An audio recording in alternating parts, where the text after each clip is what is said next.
David Fine Media, taking the spoken word to the next level.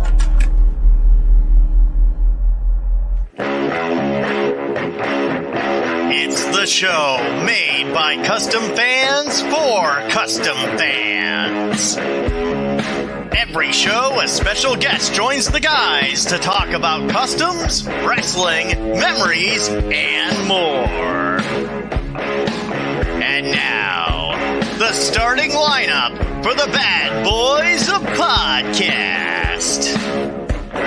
Introducing, from Sydney, Australia, standing 6 feet tall, weighing in at 220 pounds, he is the Plan, Zaash Man. Next, from parts unknown, his weight is at $1.98 a pound, the big historian himself, Brother Brutus Valentine. And now, hailing from Music City, weighing in at none of your damn business, the man of 1,000 voices, the apprentice, talking Tyler Peters. And rounding out this fearsome foursome, the leader, the Pod Daddy, the ruler of Lady Droolers. Give it up, give it up, give it up for Mr. David So Fine. That's Tyler, Brutus, David, and Zaash, the Figure Guys Podcast. Oh yeah!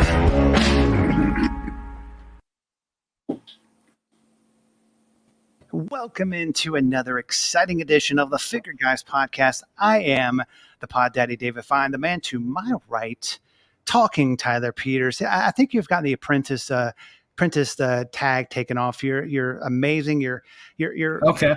You're the consummate journalist, and the man below us, he is the fig historian. That's a name that I was like, he's a historian, but he's a wrestling historian of figures. So the fig historian. That's right. Well, welcome, guys. Yes. Guys. As you see, one of our the pillars of our podcast is not on tonight. The great Zaash Man. He is such an awesome customizer that he is he is doing it 24 hours a day down in Sydney, Australia. So it's like he wants to be on, but he has to complete his customs, and so he'll be back next week. He'll be joining in, hopefully watching. But guys, this week's show. I have to admit, I look forward to our show each and every week and all of our amazing guests. But this week, it's a threesome. Yes, folks. I did say a threesome. I like to make Tyler a little bit uncomfortable, but you do make me nervous. I'm scared. To bring in the threesome, it's the creators of the Awesome Buddies. Guys, how are y'all doing tonight? Good. How's it going? Hey, guys. Whenever I was talking to Justin,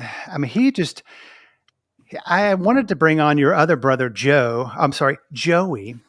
But he said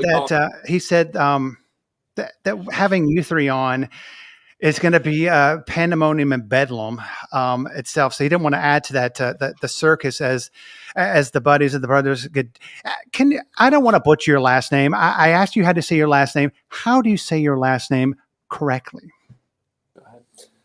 Gaddor. Gaddor. We've been called all kinds of names. We've been called Gaddor, Garage Door, Gator. But folks, if you have not seen their buddies, they are amazing.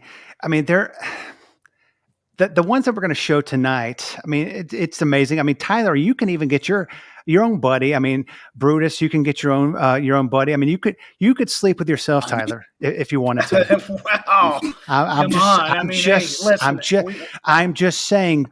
But to kind of start off on a more somber note, this past week we lost probably the greatest tag team wrestler that I have ever seen. Beautiful Bobby Eaton. These figures were made by Warsman. He sent over the images. brothers and guys, what are your everybody on the panel? What are your thoughts on Beautiful Bobby? I mean, he was, undoubtedly probably one of the greatest tag team wrestlers of all time. Oh, for sure. I mean, I think Bobby Eaton for all of us was that working wrestler. I mean, everybody talked highly of Bobby Eaton. I mean, from you pulled it up, Memphis. I mean, where he started Coco Beware. He was under another gimmick at the time, but they were tag team champions during that run. And he also was I think in a tag team with Leapin' Lenny Poffo. Can somebody help me with that? Was he not in the earlier years in the territories? But man, Beautiful Bobby Eaton. We all go back, probably the most popular, the Midnight Express with Jim Cornette, the Rock and Roll Express rivalry. So I'm going to let these guys, give their thoughts and perspective. But Bobby Eaton is a huge loss. What a legend. And guys, I mean, what's everybody think? I mean, Bobby Eaton will forever impact and influence the business for sure. I mean, it's one of those things that, not a lot of people knew he was the son-in-law of superstar Bill Dundee. And he lost his wife earlier this year. I'm not sure due to, I don't know if it was COVID or if it just, natural causes, but the Eaton family has just been dealt. They always say they're gone too soon. Is there ever a time whenever they're not gone? It's just, I had never met him, but I know a lot of wrestlers who know him personally, and just said he was probably one of the nicest guys in the world. Guys, is it one of those things that, have y'all ever thought of making? When a wrestler passes, have y'all made a tribute to, like a tribute buddy? I know you have a lot of great of the current wrestlers and some of the old school guys that are still with us. Have you made anything in the past or maybe in the future of a wrestler who's no longer with us?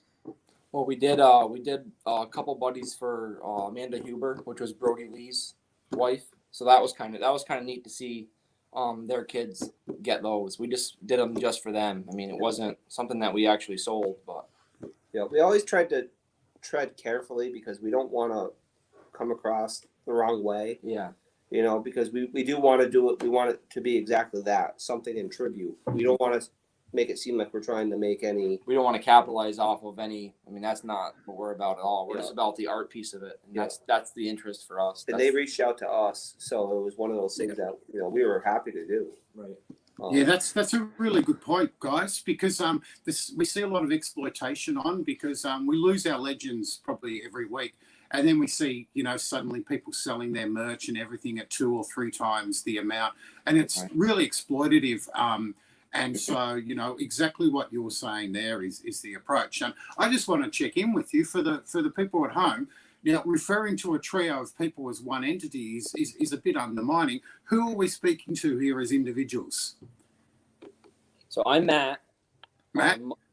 This is Justin. Justin? Yeah. I'm Mike. We're identical twins. We're actually twins. Yeah. Okay. So Mike, Justin, and Matt from left to right. Right. Yep. And like and they have another brother, which it's just like a horseman of. We actually got 2 brothers. We've got Joe and we got a brother named Tom, but he's not into the whole art piece. We're 4 artists out of 5. I guess we're 80% artists. Yeah, and I see. Sorry. I was going to say five brothers, and I think we might have an image there. That must have been a little bit of fun back home in the old days. I can see why the wrestling buddies might have been given a great workout and led you into that. Did the brothers ever wrestle each other at all? Yeah. We definitely have our own Survivor Series team. Sure. Yeah, they used to have WWE used to have in your house, but we wrestled in our house. Yeah. I like it.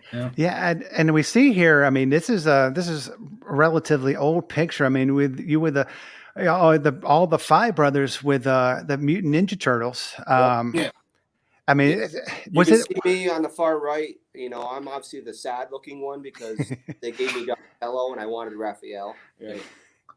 But was it a thing? Back whenever you were kids. I know, your buddies are totally different than the other ones like that they made back in the day.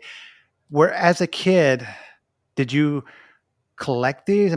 Was it something that interested you back, back, I mean, as we see, we have the Mutant Ninja Turtles. I mean, was it something that interested you way back then? But yeah, if you look at the photo, if you zoom in, I think there's a Warrior Hasbro in there, and that might not be in that picture, but Yeah. Our brother Joey snuck it in the picture at one point. it might have been the second picture. Yeah, we were all about wrestling back then too. We used to on our local video store, we'd rent all the WrestleManias, and we remember watching WrestleMania 6 and us wanting Hulk Hogan to win, and my brother Joey wanted the Ultimate Warrior to win, and we were fighting the whole time, and we ended up crying because Hogan lost. Yeah. I'm wearing the Hulkamania shirt for you guys too. Remember, I Right. told you that. Yeah. Yeah, we're Hulk fans forever. So Yeah. How did you go back then dealing with each other's toys? Was it just a free-for-all, or did someone get something? I'll say this. Matt was smart and left all his in the packages, and then he played with mine and broke mine. So Yep. Because they always got the same toys, so of course Matt could keep his in the package. And I think around that time I was 6 or 7. So to be able to keep that in the package is crazy for a 6-year-old. And then we took all Joey's when he was at school and we flushed his in the toilet. So that was cool. Yeah. What way to get payback? Yeah. Yeah, there's that's amazing restraint for a young kid to keep them in the pack, but also a little bit of nous there to know that well, he can just use his brothers, especially the other one that's at school. Right. I was the real lucky one because I was the youngest, so they went to school a year before me, and I was able to sneak up in their room and play with all their toys when they weren't there. And so I mean, Plus, our mom bought him more stuff than she bought us too. So yeah, We still say that Yeah. he's her favorite. So The youngest often gets those sorts of privileges, but that's because they cop the most beatings as well. So Yeah. so there has to be some sort of he didn't get compensation. slapped at all though. We got slapped more when he was born, I think. yeah. Well, I got slapped more by them. Yeah, that's I remember being beat up by baseball bats. I So mean, you took the punishment. Yeah. And That- here's the obvious question to finish off on your history. Did you have buddies back then? Because the buddy ad, that they had is all the little guys wrestling upstairs, and his dad comes up. So did you have those? well, honestly, they didn't have where we live. They didn't have a lot of that stuff. A lot of the Yeah. LJ stuff. There was only so much stuff because when we were growing up, we had an Ames, and there's a town that's half an hour from where we are, and that's where everybody did their shopping. That was Ticonderoga, New York. And there weren't a lot of buddies. Yeah, they had an Ames, and they had what else did they have? That was it. That was it. We had an Ames. Now we That have a was it. Walmart. So I mean, Yeah. that's all we had here growing up, and we didn't. I mean, it was Plattsburgh, New York. We could travel for like KB Toys and Toys R Us, but that's an hour, so that's less likely. So we didn't have buddies actually growing up. No. And that's a lesson for all the youngsters, because we know, this is one of the most watched podcasts for, millennials and Gen Zers. You can only get what you could get back then, let alone what you could afford. I mean, shops only carried certain stuff, and the buddies took up such a huge amount of shelf space as well, and that they were hard to come by. And that's why, they're in such high demand now, and the fact that they were wrestled with as well. Right. Yeah. yeah, I mean, it's one of those things. I mean, these things are amazing. I mean, kind of get into the history of how y'all started doing this. I mean, I know you have a shop. I mean, you have a storefront. I mean, it's grown into quite the mega enterprise. I mean, kind of tell the folks listening and watching, I mean, how it started. I mean, what was the catalyst for doing this? And I know that one of you does it full time. I mean, it's a business that's taken off. I mean, kind of just explain and kind of get the backstory of how to start it. Well, yeah, really. I mean, it kind of started with me, I guess, because like I would take drop cloth and I would paint on that, and then after it would dry, we'd cut it out, and my wife would sew it. My wife's actually a master seamstress. Her mom actually taught her and bought her a really nice machine, so she does most of our sewing. My wife does. And so it started out as us just making stuff for the kids, and then honestly we did it to pick on my nephew. Like I'd make him the weirdest crap every year for Christmas, and he would get so annoyed, but it was a gag gift, really. I remember one year we made him Steve Irwin because he was a huge Steve Irwin fan. And it's sad, but the way we did it is I just really wanted to annoy him. So I made Steve Irwin with a little fake stingray. And he got so I wasn't going to say it. He got so pissed. I mean, Yeah, it's also the reason why our brothers don't always acknowledge us. And maybe why Joey didn't want to be on the podcast. Yeah. And that's what we do for each other too. Like every year for Christmas, we'll do some kind of gag gift. You know, I think one year it was there was a dead mouse in a box. I'm not gonna say who did it, but it was Joey. Probably Joey. Oh, well, it sounds like Christmas is a lot of fun over there. Not only do you have representations of the natural wild kingdom attacking environmentalists, but a dead mouse in a box is sort of like, I mean, you know. that story was sad, but the only reason why I did it is because I really wanted to piss him off bad, and he was so mad. Yes. But honestly, the toys, I mean, the pillows are toys technically, and the action figure thing, which we do, is that started out as us wanting to make things that no one was making, because we always thought it would be really neat to have one toy line that all the figures were the same size. So, I don't know, 10, 12 years ago, we were dabbling in it, and that's when we first started molding the heads and first started trying to put different figures together. And then, I mean, you get the wind taken out of your sails when, like, Mattel or somebody comes out with a toy line that you thought was never going to happen. So you try to create it yourself, and then they do it. So then it kind of trumps anything you've done, you know. But that was the ultimate goal, was to have the same toys and the same size across the board, you know. Like G.I. Joe is the same size as He-Man and, you know, whatever. I think, too, we were just to the point where we were waiting for really cool figures to come out, and we would want a certain figure. So there'd be a time where it didn't come out, so we were trying to make it ourselves. Make it yourself, yeah, that's right. Just because you wanted it, you know. You know, and you guys mentioned before, like, how you asked us about when it all started, and it ultimately, I mean, yeah, technically it started with the pillow parts, but as far as the customs go, I remember Mike, we would be playing with our Hasbros or our Jax figures, and we wouldn't have the figure we had because, like we said, we had very limited spots to go to get them. So Mike would take like an Ahmed Johnson, and he made a Mr. T out of it, and he would just like do these little custom pieces, and we'd have these little belts that he'd make. They'd cotton on a belt, because like the belts that we had back then, they weren't up to date it was around the Attitude Era when we were really fully into it. Right. And he would make that because we always gravitated towards the old school stuff. And that's, sorry. Yeah. No, it's okay. And then it basically gravitated into our actual wrestling that we do too, because originally it started out with Justin and Mike making videos of their action figures, like a freeze frame or stop animation. And they call it the Fake Wrestling Federation. Yeah, we wanted to put like Rambo. We wanted to do like different characters, almost like Celebrity Deathmatch before Celebrity Deathmatch. Yep. But we wanted to do it with toys, and we couldn't really figure out, you know, how to do it. So it was just a trial and error type of thing. Right. Yeah, that's a neat kind of concept. how it started. Yeah, I mean, I see here. I mean, this is probably the one that gravitated to. I mean, Haku.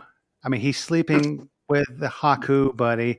I mean, whenever this was sent to you, I mean, what were your first thoughts? I mean, it's like everyone knows who Haku is. I mean, he is a sought after LJN, but I mean, this is basically an endorsement of him sleeping with his own buddy. I mean, this is amazing. I mean, what were your thoughts whenever you got this? Well, you just think of the irony behind it, because you hear all the stories of how tough he is or was or is, and this guy's sitting there cuddled up to a buddy. You know, he's just a big softie after all. Yeah. Yes. I'll tell you, when I saw that photo, I was like, that's badass. Yeah.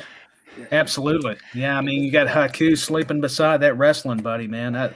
That's awesome for you guys. That is really cool. Working with Haku is cool. We actually were able to work with his sons first, and that's what made this even better. We got to work with two of his sons.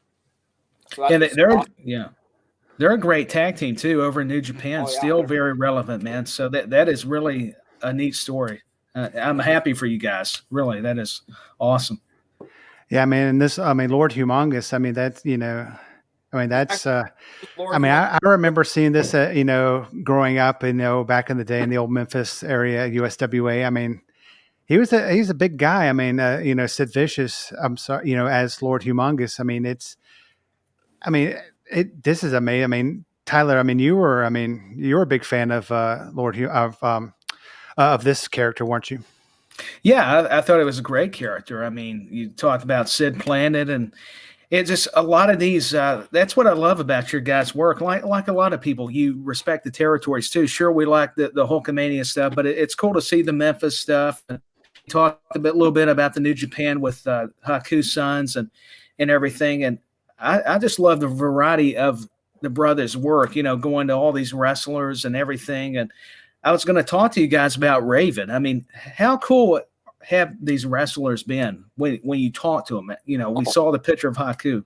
I mean, that was a great one. Yeah. Amazing. And actually working with Raven is Scott Levy. He's actually a really amazing guy. And he was the first person that we actually signed up to do this with him. And so that was kind of cool. But yeah, he just sent us another bunch of signed ones. But I thought it was very funny that he signed them all on the forehead. He's going to show you an example of how Raven's humor works. Yeah. He's a very intelligent guy. Yeah, he's very smart. Yeah, very smart. Yeah. He's got an awesome sense of humor. Yeah. Mm-hmm. This is an example of his sense of humor. Like, see, I like that. It stands out. It's unique. Don't you guys agree? That's just very neat. Like, to your point, a very interesting sense of humor. I mean, the way he autographs. The connection to Raven is like it goes a little deeper than what we usually do. We don't always have connections to. Well, I don't want to say connections. We didn't always watch a lot of the wrestlers that we do. But Raven we did, and the reason why it kind of sticks out to us a lot is one of our friends who passed away in 2006 was his favorite wrestler. And we would always argue with him back and forth of, because obviously he did the DDT for a move, but he swore up and down that anytime anybody did a DDT, it wasn't the DDT, it was the even flow. And that irritated the crap out of us. It bothered us so much, but that's what makes that connection so special as well. Right. And we have a question, a comment from Tyler's favorite person who he loves more than anything, Michael Weems. Have y'all thought of making a Elizabeth buddy? Well, that's just it too. With that is the licensing piece, because we really want to make sure that whatever character we do, that we're not just reaping the benefits, that they get something out of it too. It's their character. They earned it, so it'd be whoever owns that estate or that character speaking. Right. Yeah. So if the right thing came along, absolutely, I think. Yeah. Well, I guess this answers the question better. We can make anybody. That's not the question. The question is if it works out. As long as the connection's there and it works out good for everybody, we can make anybody. Like that. And what's good is most of us are already buddy shaped, so you don't really have to use your imagination too much. I mean, what would Tyler, Brutus, or myself have to do? I mean, if anybody listening and watching, I mean, if they wanted to get a buddy of themselves, what would they have to send in to you guys to actually make that come true? I mean, kind of give the details of what someone would have to send in, because I'm sure there are a lot of people like Michael Weems probably want a buddy of himself. I know Tyler wants a buddy of himself. So. Well, I'd be delighted. Yeah, I would be honored if you guys made one.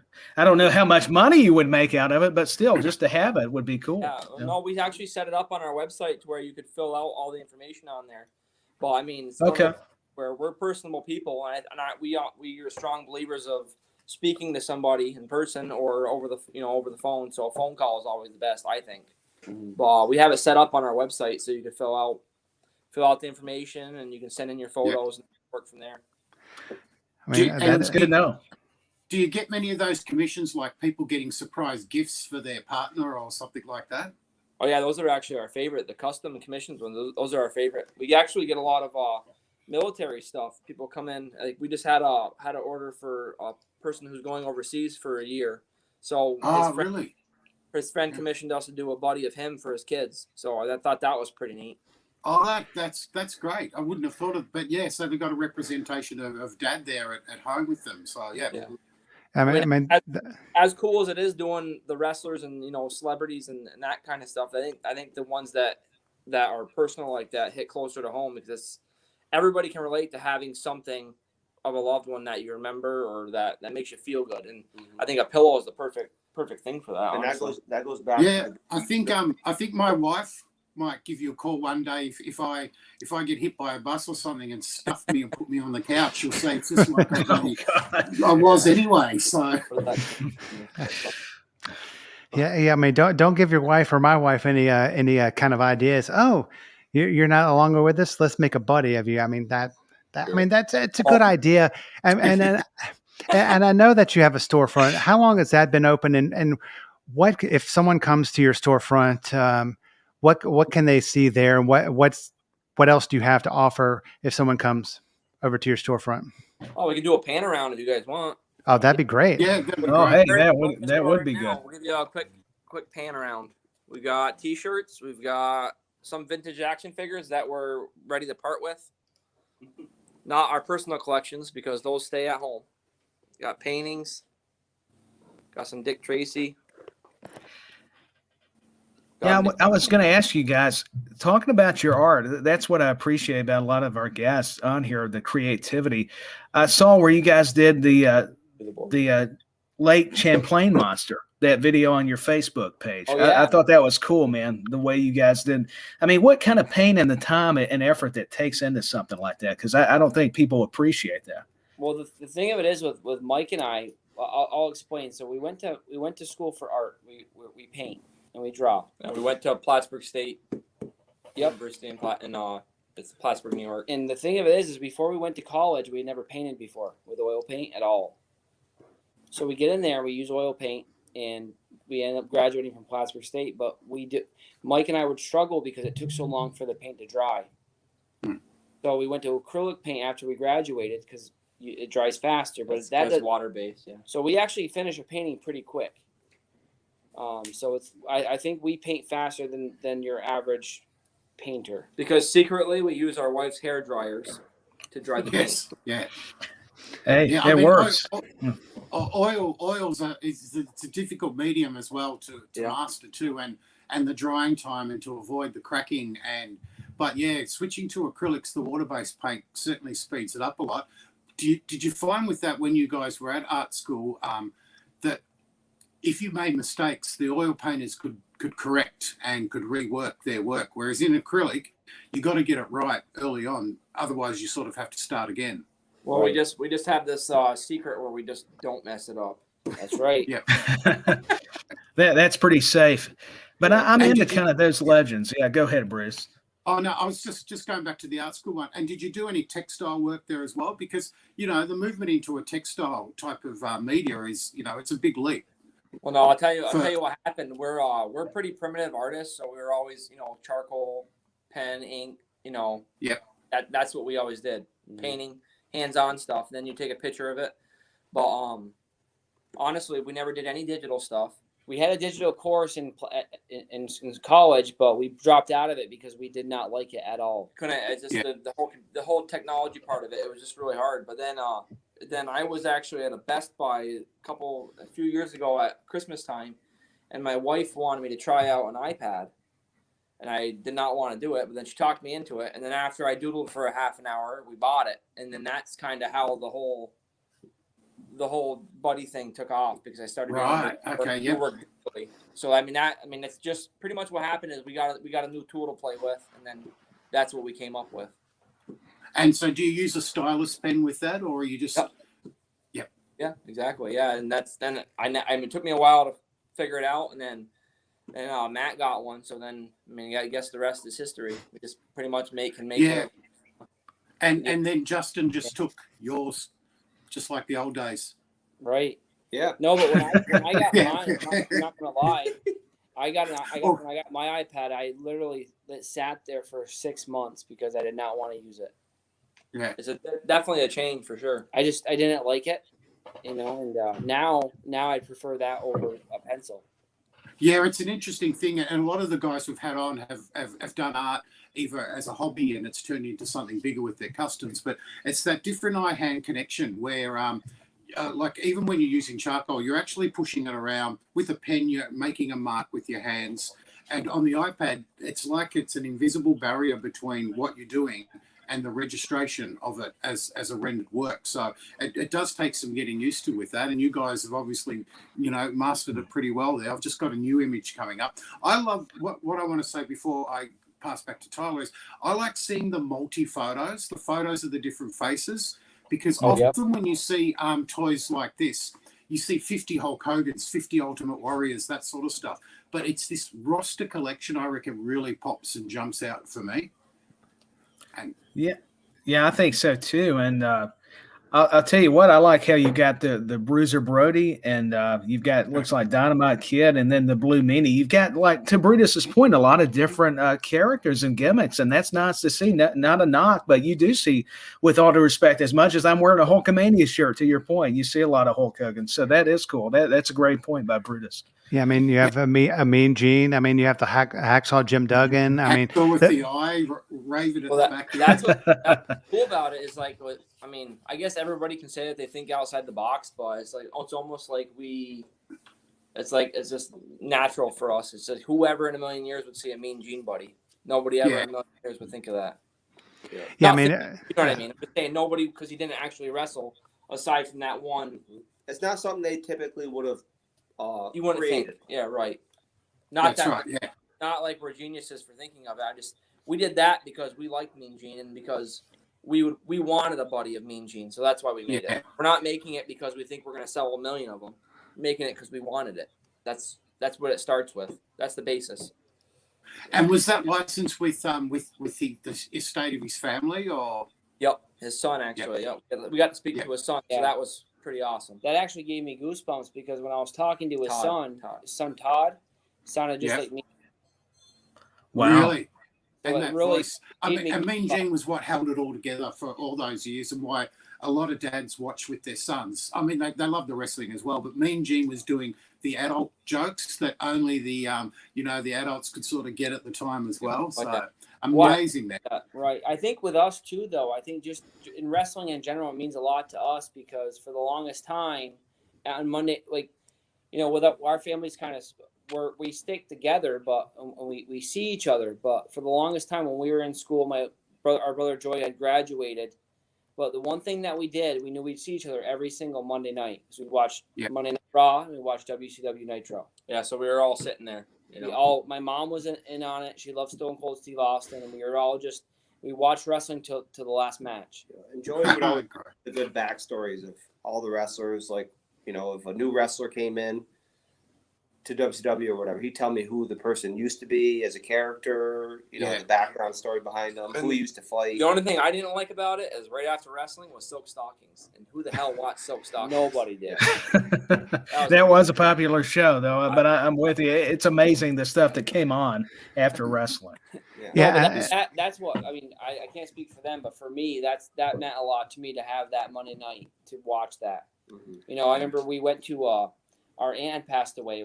I think it was 1998 or 98, yeah. And our aunt passed away. We went to the wake and we met at my aunt's house for dinner after, and we were all sad, but we turned on wrestling and friggin' we all flipped out because the Ultimate Warrior was in WCW. Yeah, as with the one. Yeah, we flipped shit. We went nuts because no one expected that at all. Yeah, that was cool. That was so random.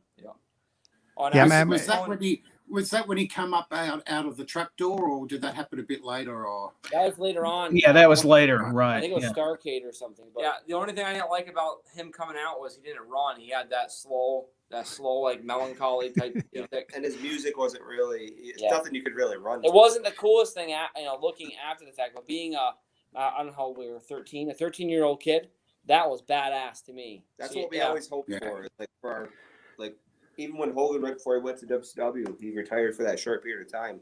We always held out hope that he would be coming back to WWE for Raw because we were really getting heavy into it, and then we found out we didn't know anything about WCW. Yeah, so you had to look up the dirt cheat sheet things. You had to look it up on to find out what's going to happen, and Yeah, I mean, this picture. Sorry to interrupt. This picture of Road Warrior Animal. I mean, holding Animal and Hawk. I mean, that's just amazing. I mean, what were your thoughts whenever he was there and you took this picture?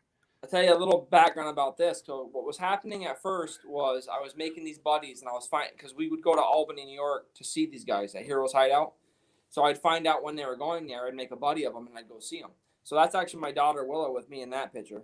So we went to see Joe Laurinaitis, and actually from this picture is what made it possible for us to work with him later on. So I'm the only person that owns that set of buddies that are signed.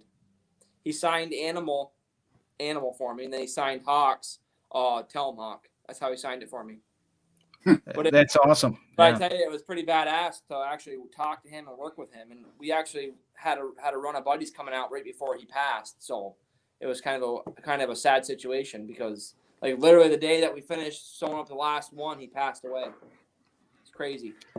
I mean, it's definitely a collector's item. I mean, I mean, some of these guys, I mean, it's just amazing that you've gotten, you know, all these guys, you've met these guys. I mean, it's just amazing. I mean, and the work is, I mean, it's outstanding. I mean, it's one of those things. I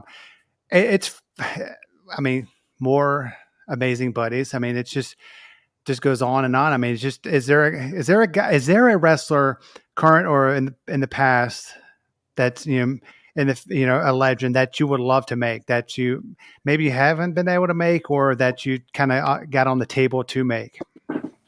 I'd say, like, for me personally, like Hulk Hogan, I think is someone we've always considered one of our favorites. Matt was always the weird one because he always liked the bad guys. Although I would love to work with Bret Hart. That would be amazing for me. Definitely, yeah. Bret the Hitman Hart's that would be just terrific. Yeah, I would love that. And to get, the Warrior, of course, he was such a crazy character, like this, the cartooniness, and it would be the buddies that are created. It's just you could really see it pops out. So the Ultimate Warrior would be perfect because he has so many colors. Mm-hmm. The different designs are limitless. Yeah. I see you've got a Tyler buddy. Tyler Peters buddy there. That's funny, yeah. It's close. Hey, there's something about looking at these photos, and we're all stopping looking at them. When you see wrestlers with their action figures with fans, it looks good, but there's something about them with the buddy that they seem to be coming out more, playing it up even further. These big, tough, huge guys. So there's some amazing shots there. I don't know, maybe the scale of it and the head size makes them feel, this is a really good approximation of me, and I'll play it up. But these photos are fantastic. Well, I just think they are. I just think it's more of a unique thing because the way we set it up is like if we were gonna make one of you guys, we would say, well, send us, a photo of the face that you'd like. And that means, any expression you'd like. So if you want to be snarling, screaming, yelling, whatever. And I think that's what captures it. We can get that. We can do that. Yeah. Where a lot of other stuff, older stuff, you'll see like a straight on look or it's completely symmetrical. And to be honest, like nobody's face in real life is symmetrical. So why would you want it to be symmetrical on a pillow? Mm-hmm. That's right. Yeah, you take a photo of someone. Yep. Sorry. Yep. No, it's okay. And there's no emotion. And you want to create movement. That's like our art revolves around movement. So we try to take dynamic photos to create movement, and that's what we're obsessed with. That and color. We love color. Absolutely. There's no symmetry in nature, and all the man-made stuff is made symmetrical. It's made to look the same. But if we take a photo of a face, cut it down the middle, swap it to the other side, the look is really quite grotesque. And so sometimes it's the small flaws that an artist puts in that people just don't notice. And they're the things that actually make something even better. Well, that's the exciting thing is like when we first started doing these, it was one of those things where people were, I think a lot of it is they're excited about it and pumped up about it because it's a character that they love. But now we're starting to see kind of a trend of people wanting it for our style, and that's the ultimate goal. Is we want people to buy stuff because it's a Brothers Gaddor thing. I mean, we want them to want things because it's made by us. That's the whole entire goal, and that's the ultimate goal, I think, for any artist. You want to make art because you love it, but at the same time, you want people to appreciate it for what it is something that you've created. That's the ultimate goal. Yep. Yeah, I know we have the Blue Meanie up here. Right? He's a great guy. Has he either come up or is he? I know he's appearing, or has he appeared at your shop? I mean, I know he had an appearance coming up, or is it coming up in the future? September. We have him coming here on September 11th to do a virtual and live meet and greet. I mean, that's amazing. I mean, is there anybody else that you're bringing, in the next couple weeks, couple months that people would be interested in, coming to your location and, and getting their buddy signed or buying a buddy? Well, we can't really say what right now, but we do have some things planned in the future. So it's going to be, we got some cool things planned, some cool things coming. So it's just stuff we kind of can't talk about quite yet. Yep. It's more so it's still in talks, so it's nothing necessarily official. Just we understand Tyler has a mean legal team, and if you disclose anything about his personal appearances, they come down hard upon you with injunctions. Oh yeah, they're rough, man. They're Jerry McVivid. They're Vince McMahon. I'm telling you. If you guys come, everybody has to do the podcast with a weird hat on. Probably. That would be actually really cool, doing your podcast from the store. No, I think it is a great visual. And hey, look at this. These are stars right here, man. And we know you do the buddies, but you also have the promotion that, it's not about making the money for yourself. It's making, giving back to the community that you grew up in. Kind of tell everyone watching and listening about the promotion. I mean, it's one of those things that I am, as David Fine, am going to try to get to in 2022. As I say, the legal team and my guys are talking with your guys, and we'll see what we can do in 2022 to bring myself up to New York, upstate New York. Tell us about the promotion. I mean, it's amazing. I mean, I can't wait to be there and watch it. Let's start. Well, I guess we should start from the beginning with that. Like we talked about a little bit earlier, it originally started, we were going to do on AIM, wasn't it? We were going to do a website where we put our heads on wrestling bodies. Yeah, it was going to be totally fake. Because fake we were skinny kids in high school. And then we said, let's just take real wrestling type photos, promo type photos, and then put that on there as a wrestling group. And then Matt said, guys, why don't we really friggin' wrestle? Well, I walked into Justin's bedroom one day, and him and Mike are there, and they're taking videos of action figures, and I'm like, "What are you guys doing?" And they're saying, "This is the FWF." And I was like, "Why don't we just really wrestle? It's fake anyway. Why don't we really wrestle?" Mm-hmm. And we just started doing it. So yeah, then we went down into we have our town is a mining town, and the mines closed was like 77. So we are a big mining town. So and it's kind of faded away. I mean, the mining's been gone for a long time, but so we snuck down in the mine yards, which you're not supposed to do. And that's where we filmed our first wrestling event, and everyone got hurt. Yeah. Everyone that's never good. No. Yeah. Yeah. We had a friend who got a leg drop on top of a rock into his ear. And then he got yeah. Well, that's the good thing about being young, though. You're stupid, and it doesn't hurt forever, hopefully. But yeah. We just told him to stop crying. But yeah, fast forward. He didn't leave. That's a good thing. So in terms of time's sake, I guess we'll fast forward, like 15 years or something? Yep. And then we decided, because FWF, our logo, was the Weezer logo, which we didn't know Weezer had that as a logo, so we had to change it. And then somebody else came out with, so we changed Fake Wrestling Federation to Future Wrestling Federation. And then somebody else created Fake Wrestling Federation, so we had to scrap that. Mm-hmm. So we thought long and hard for about 5 minutes, and we came up with Performance Arts Connection, because we're Performance Arts Connection. So that was that's clever. So that's what we came up with. Yeah, because we were in drama club before this all even started. Like, we really started getting serious about it, and we always considered performance art, so closely connected with the wrestling business, because it is. You're putting on a play inside of a ring. And you're a character. Yeah. And kind of loosely, there was a band in town called Loose Connection, which I thought was a weird name for a band, because if your connection's bad, then you're not going to be heard. Yeah. Anyway. Well, so we kind of stole that connection. Yeah. That's where we got connection. The performing arts is an interesting thing. Yeah. I can tell you a secret story that no one should ever know. My wife, along with what she does in teaching, she's actually a contemporary and classical dance reviewer. And she was doing an interview with one of the key Australian dancers and choreographers, and he came here. And I had just got my tag team of the Heart Foundation, and so it was downstairs because it was potentially the last carded figure I would buy, given I spent so much money on it. So here's this ballet guy. He comes in, and my wife's going to interview him, and he says, "The Heart Foundation, what's this?" And so she said, "My husband collects these figures. You should go upstairs and see all." And so she had to start by taking him upstairs, and he's going, "Ultimate Warrior, Hulk Hogan, all that." So, I mean, as a young kid, he's, become a ballet dancer and contemporary dancer. He was into it.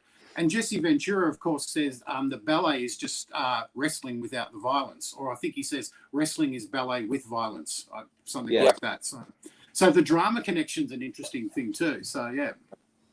Yeah, we've always been very character-driven when it comes to wrestling. Because, like I said, we grew up with Hulk Hogan, Ultimate Warrior, Mr. Perfect, Ravishing Rick Rude, all these over the top characters that they didn't even have to punch anybody for you to kind of be pumped up, Yeah, you can relate to some of them. And honestly, I mean, we tell everybody, if anybody asked us to give you a synopsis of our wrestling, I say that it's Nirvana's Teen Spirit video mixed with 80s wrestling. That's exactly what we are. That's our. So yeah, that's a good analogy. And hey, speaking of your influences, did they influence your style of wrestling, or is that something y'all just wanted to come up? Because it's still going to be you, but definitely you draw on who you grew up on. Well, I think with me, my wrestling persona was kind of generated by Bret Hart and Mr. Perfect and probably Roddy Piper, because that's just who I liked growing up. Those are the characters that I really, really, really loved. And so when I wrestle, my style is more like Bret Hart and Mr. Perfect, but my mic persona is like Roddy Piper. They never know what I'm going to say when I come out. Mm-hmm. Yeah, three good ones right there. What a good way to mix them all in. Right. Yeah, I mean this is an amazing promotion. I mean, you're giving back to the community. When is the next event that people, if they're in the area and can come watch? It's our first show back, actually, September 4th. It's at a music festival, barbecue and music festival. It's a 3-day event. They have all kinds of things a lot of people barbecue and they have these contests. Then you got music going on all day long. We're the second night. We're the last show of the evening, and it's in Lake Placid, New York. At the 4 to 6 at the Horse Show grounds. For anybody who's familiar with that area, it's a pretty big area. They hold all kinds of events there. It's exciting for us. It's exciting for the community. We're excited because we've never been to Lake Placid before, and to go back to how things affect us from our childhood. I think everything we do, our mindset is always connected to our childhood. Mm-hmm. Our first live wrestling we ever watched was at Lake Placid. Yep, no, that's where we got to see. We got to see the British Bulldog, the Road Warriors. We saw Owen Hart. It was just a really memorable thing because, and I think that's why we were drawn, because we walked into the event and we bought our tickets, and then there's a big black curtain, and that's all you hear is loud smashing from the ring noise, and then we heard Bret Hart's music, and then we were just goosebumps thinking about it now. And I remember too, just you're in that moment, and I remember. I'm a huge, my favorite title is the Intercontinental title. I just love the old school title, and I love all the champions. I think that were Intercontinental champions are my favorite. And, actually talking about belts, it was cool. I remember my sister took us to our first show ever, and she let us all buy something. And all I wanted was an Intercontinental belt. And I remember being upset because I got the belt, but it was Gold Dust version. Yeah, I didn't want the gold belt, but I bought it because I had her buy it for me because it's what I wanted. And I can remember being mad at our older brother Tom because right before the show started, he got a really bad bloody nose, and we were pissed off, thinking we were going to miss the show. Yeah. But that's kind of cool because then we got to the point where that's when we were really wrestling with each other at home, big time. And then Joey, being the older brother, every time so he made us our first set of belts. He made us a world and intercontinental belt. And But- tag titles too. And tag titles. But whenever we wrestled him, we had this rule where, like, if we gave you your special move, you have to be out. That was the rule. And that way nobody gets hurt, you know. But he never followed that rule. And he beat us all the time. Well, so every belt that we had, he had. So then I started making all of our own belts. But then he beat us for all of our belts, which segues into what we're doing now. We want to start holding special events at our store where we can actually make belts, and the winner's going to get a belt. So we actually thought of this one. This is our plate for our new belt coming.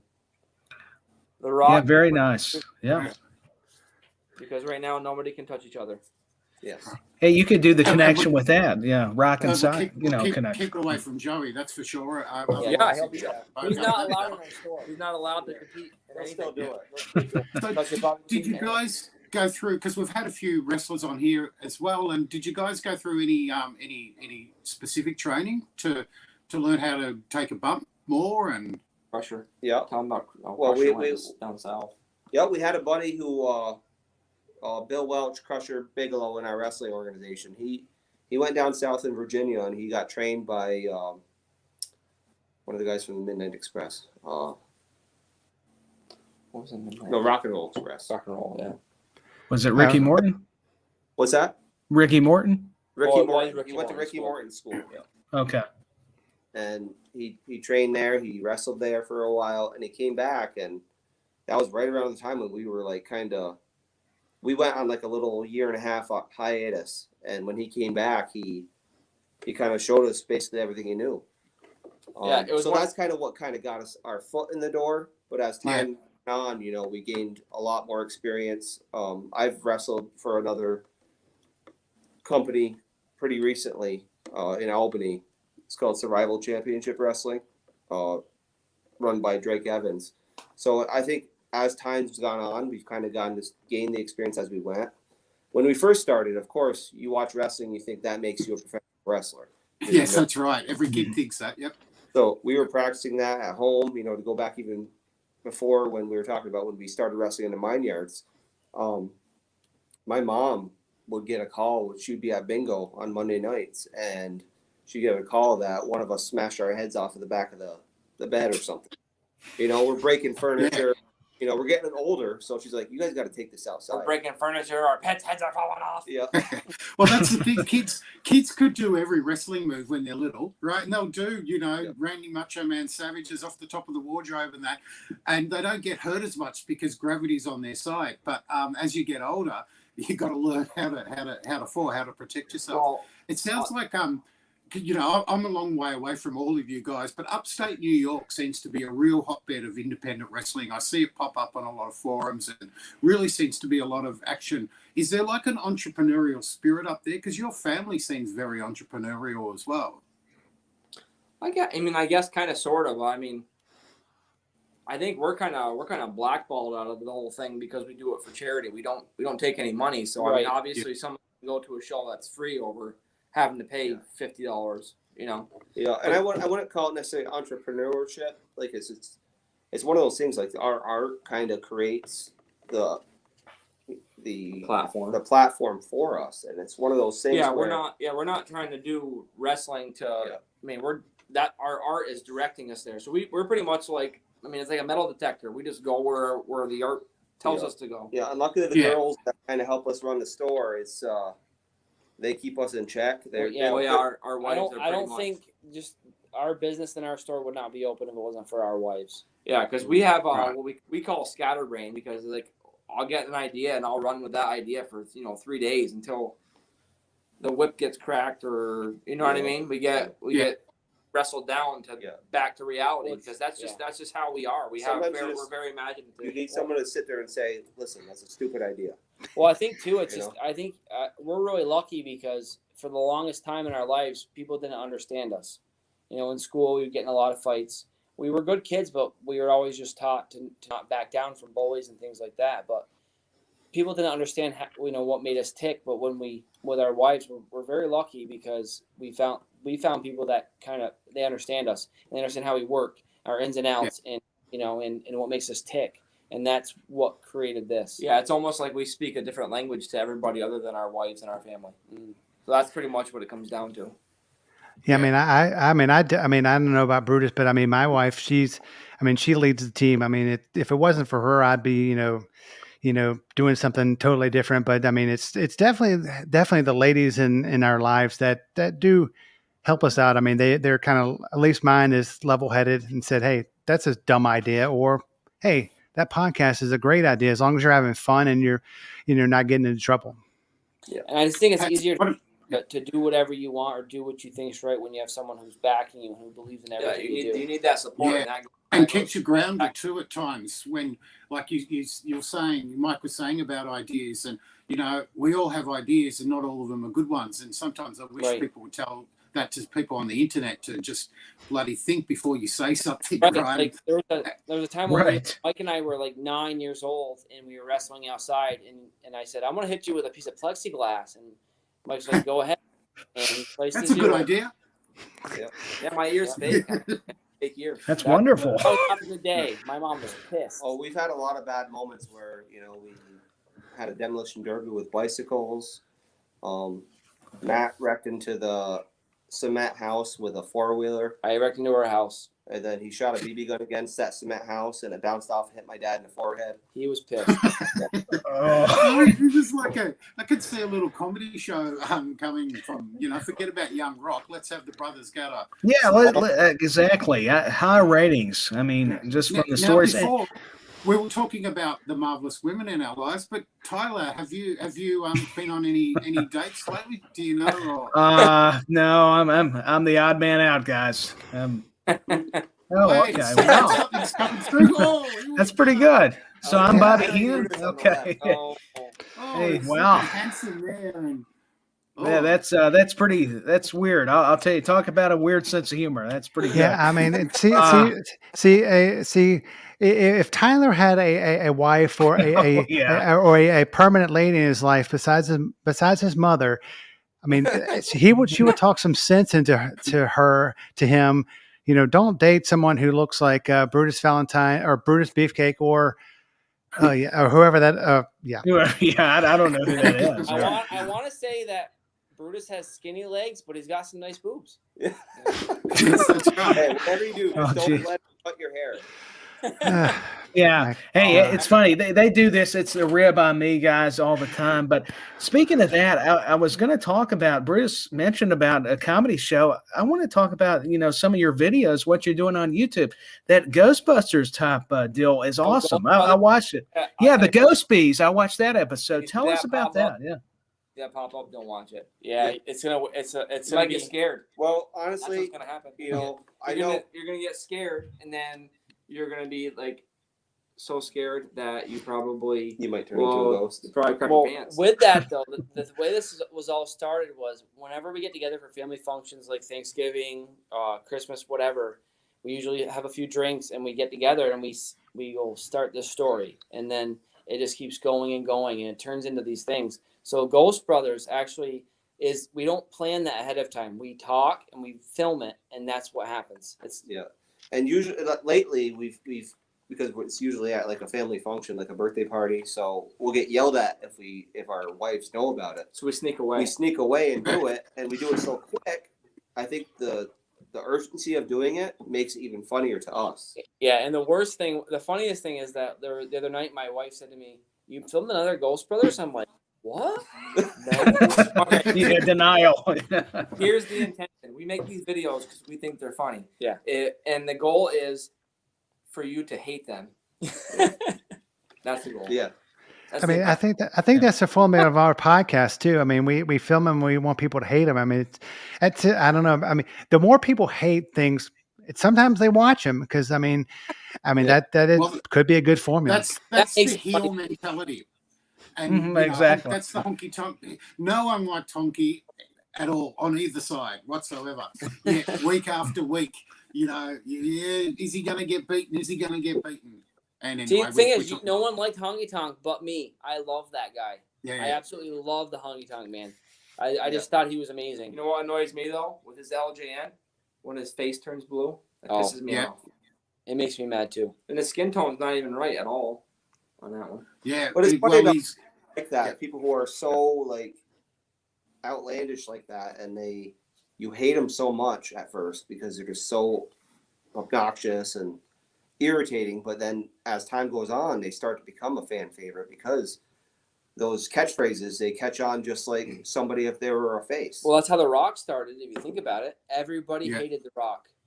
Everybody. Well, his first character was pretty dumb. Rocky Maivia, I'm so glad they got rid of that. But that all started when he went to the Nation of Domination. Everybody hated him. Well, here's a little secret for you. When The Rock had those sideburns, guess who else had sideburns like that? Our brother Joey. Yep. And he was just a huge. Joey, right? Yeah. No. Yeah. He had some pretty friggin' bitchin' sideburns. Though. Yeah. He'd have them now, but they'd probably all be white. So Yeah, we call him. we call him Grey Wolf. he could, Now, was he move trying out for around. Elvis? Was he, was that He it? would get Yeah. the part. yeah, Yeah. Probably the 43-year-old Elvis. He'd get that part. yeah. I mean, yeah, well, 43-year-old Elvis. I mean, it's like you said. I mean, you hated honky. People you loved, or people hated honky. You love honky. I mean, people hate the when we bring up the dates that Tyler went on.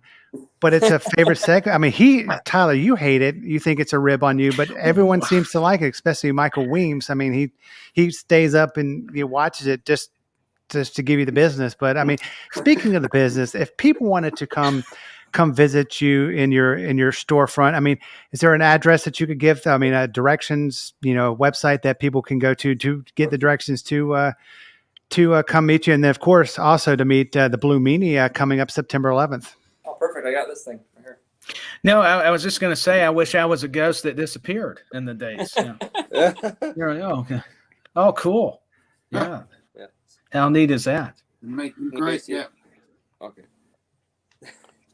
But I mean, it's definitely. I mean, it's one of those things. I mean, how many of the shows are you trying to do the rest of the year for your promotion? I mean, I know you have one coming up soon. Your first one back. I mean, how are you trying to do this monthly? I mean, it's like every other month, or is it just? Well, we used to do it monthly, but that was back. When we were younger.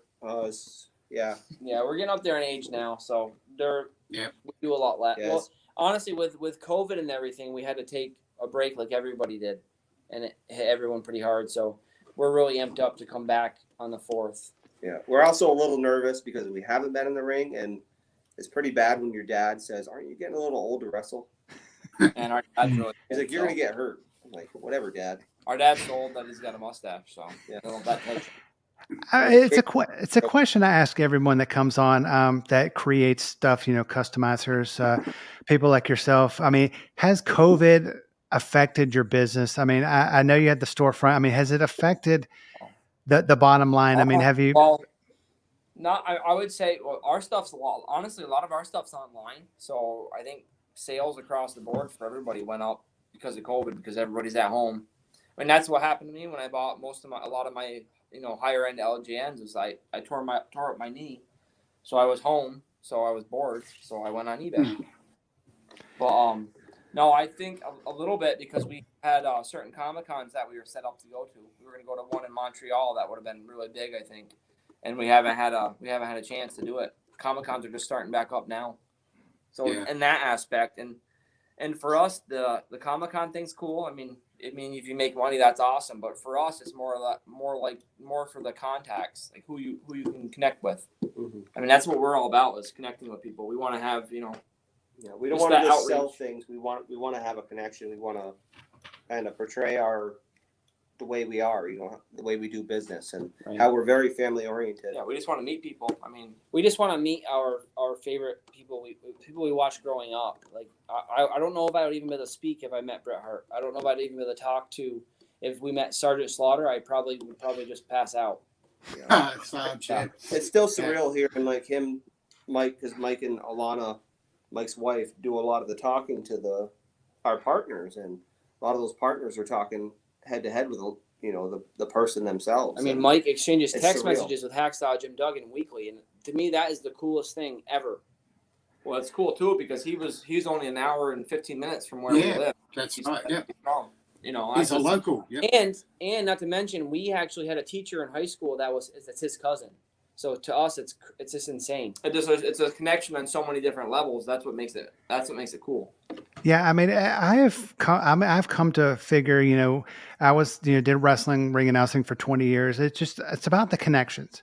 I mean, in this business, podcasting and wrestling, it's just about connections. I mean, like you said, you're exchanging, text messages with, undoubtedly one of the greatest, he was a great wrestler. I mean, Hacksaw Jim Duggan, and I've met him and was next to him at WrestleCon in New York 3 years ago. Super nice guy, but yeah, I mean, it's just about the context. I mean, yes, I mean, I would love to make money, or you would like to make money, but it is about the context. I mean, if you have a superstar that loves your product and he endorses it, that is sometimes worth more than the money itself. Right, to have Jake the Snake Roberts call you and say, "Hey, I want 100 buddies," that's just insane. Jake the Snake Roberts. Yeah, friggin' Jake the Snake Roberts. I mean, that's cool. That's just awesome. I mean, it's not. It doesn't seem real. I mean, making 100 buddies for Jake the Snake Roberts. How did that work out? Oh, fantastic. I mean, working with him is like very smooth. I mean, he's a very nice guy. I remember, you tell the story about the first conversation you had with him. Oh, yeah. When I first talked to him, I was like kind of speechless because it's Jake the Snake. And I just said, hey, please don't DDT me. That's fair. Yeah.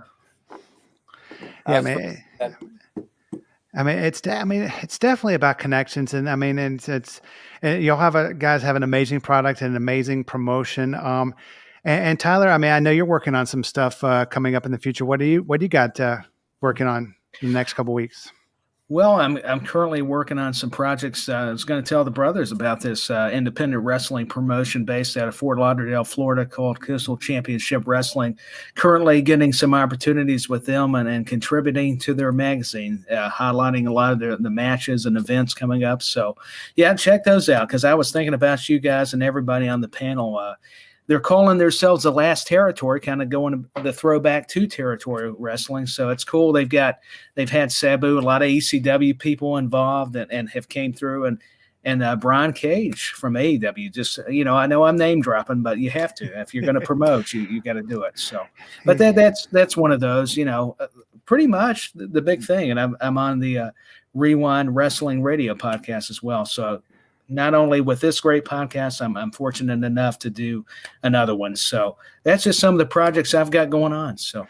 Yeah, and I know, Brutus, you have your LJN book that you're still selling. And next week we have Greenville Nash on with a Has book. He's going to be coming on. Anything that you're working on? I mean, I know you're working on book number 2. How's that going? Textbooks. It's just been my real work for the last few weeks. So, yep. Oh, textbooks. That's a real crowd pleaser, I'm sure. So.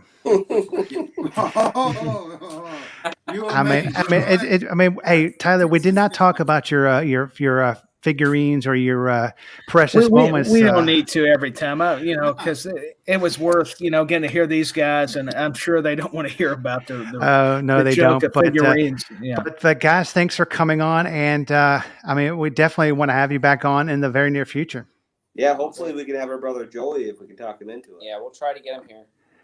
I mean, he said he wanted to come on, but he said we had enough tomfoolery and shenanigans with you three, so he said he didn't want to jump in and he didn't want to take the spotlight off of y'all. I mean, he said he was he liked to take all the glory and the spotlight, so we wanted to highlight you three tonight. So, yeah, thanks for coming on, and next week we have Greenville Nash talking about the Has book, but. For the great Tyler Peters, Brutus Valentine, I am David Fine. We will see you back here next week for another exciting edition of the Figure Guys podcast. Thanks, guys. Thanks, guys.